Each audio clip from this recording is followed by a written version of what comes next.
urugo ruhera hano ku Miyenzi. Ni ikibanza cyiza cyihariye kiri mu miturire. Iki kibanza rero kiza gutya,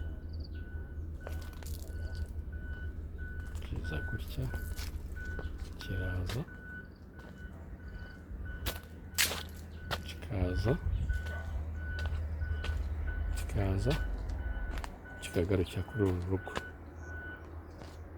ubundi urugabano n'uwo Muyenzi.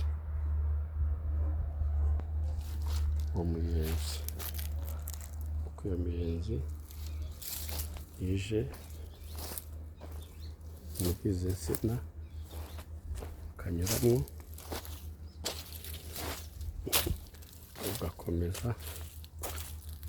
ugakomeza ukagera hano, ubundi ugasubiza hirya. Urugabano nguru iyi Miyenzi, ubundi ugasubiza gutya. Ugishaka rero kiri kuri abiri, 078240 urugabano rwacyo ni uru nguru. Kiraza kigakomeza kigafungira kuri uru rugo. Waba wagikunze, waba wagishatse, wakibonye ko ikibanza nuko kingana. Iruhande rwacyo ariko hari n'ikindi, uwagishaka nawe ashobora kuba yagifatira hamwe. Ni ibibanza bibiri bitandukanye. Icya kabiri kirava hano kikagenda gutya, kirimo iyi nzu mureba, nacyo kiza gutya kigakomeza gutya, kikaza gutya kikagera hariya haruguru munsi. Amarembo yacyo ni ayo ngayo.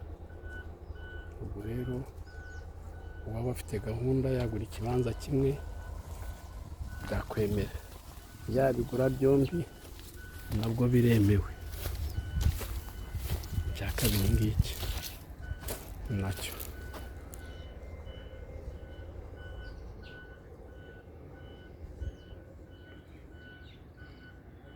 kirimo iyi nzu mureba. Nimero yacu rero mwatubonaho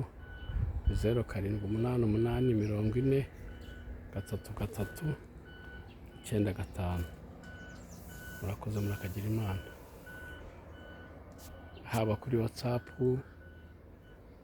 kandi mukore subscribe kuri channel yacu Tumenye BTV.